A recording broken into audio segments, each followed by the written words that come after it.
Rain drums against the diamond-paned windows of Pembroke Hall as autumn shadows fall across Cambridge's ancient stones.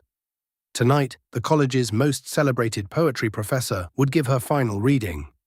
Professor Blackwood had spent 30 years shaping minds and verses within these hallowed walls, her sharp intellect as legendary as her impossible standards.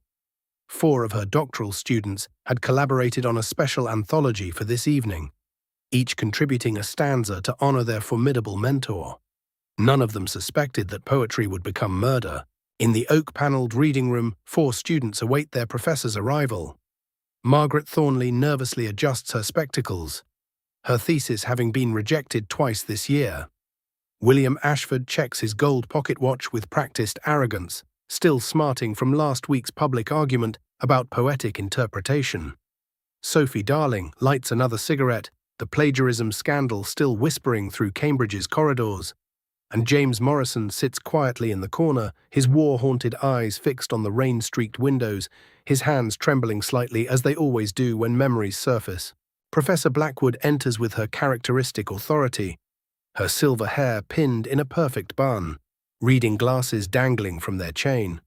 She opens the leather-bound anthology, her fingers delicately turning each page as she reads the collaborative poem aloud. Her voice carries the weight of decades spent teaching verse and meter. But as she reaches the final stanza, her words begin to slur.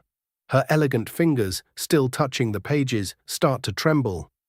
The poison, mixed into the very ink itself, has been absorbing through her skin with each turn of the page. Professor Blackwood collapses, her body convulsing as the anthology falls from her dying grasp. Inspector Hayes arrives as the college physician confirms the impossible.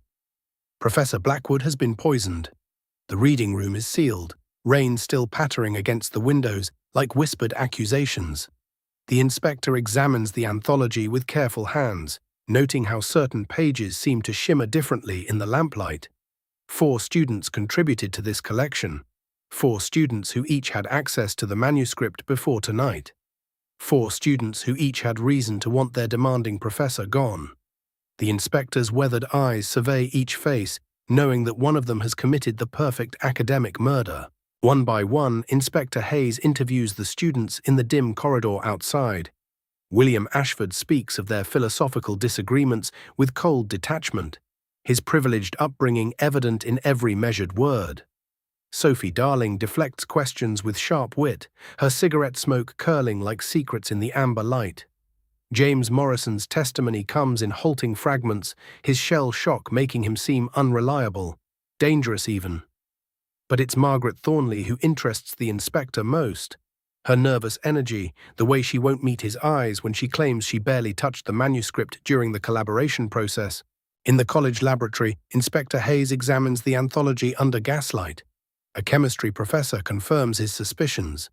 Pages 7 and 8 contain traces of nicotine sulfate mixed directly into the ink, a poison that absorbs readily through skin. These are the pages containing William Ashford's contribution to the poem. His wealthy family's tobacco fortune would have given him easy access to concentrated nicotine. More damning still, a groundskeeper reports seeing William near the college printing office 3 nights ago, long after hours. The evidence seems conclusive, but something troubles the inspector about the young man's complete lack of fear. The inspector's confidence wavers when William Ashford produces an alibi, a signed receipt from a London bookshop, time-stamped the very evening the groundskeeper claims to have seen him. Furthermore, the college porter remembers William leaving for London that afternoon, not returning until this morning. The young man's arrogance now seems like genuine bewilderment rather than guilt. But if not William, then who? The inspector returns to the poisoned pages, studying them under different angles of light. There's something about the handwriting, a slight tremor in certain letters that suggests nervous hands. Someone wanted William to take the blame, but their plan is unraveling like poorly constructed verse.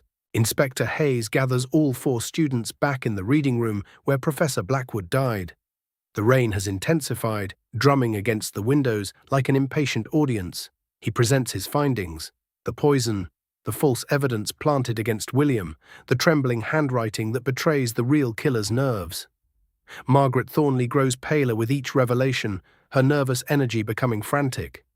Sophie lights another cigarette with shaking hands. James Morrison rocks slightly in his chair, his war trauma making him seem increasingly unstable.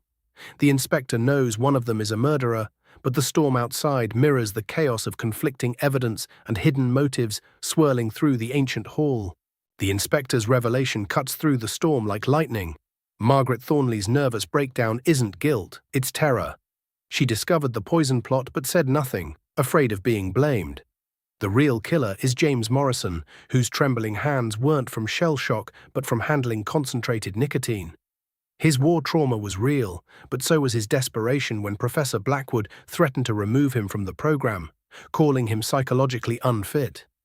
He planted evidence against William, knowing the wealthy student's tobacco connections would make him the obvious suspect.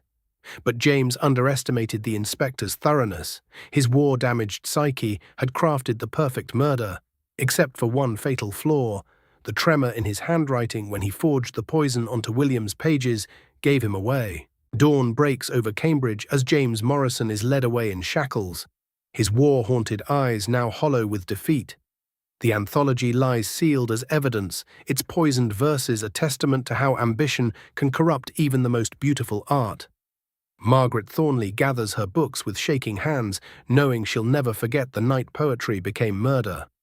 The rain has finally stopped, but Pembroke Hall feels forever changed. Professor Eleanor Blackwood's chair sits empty in the reading room, her sharp intellect silenced by a student's desperate act. In the end, the most dangerous words weren't written in verse, but mixed in ink and delivered through the touch of trembling fingers on corrupted pages.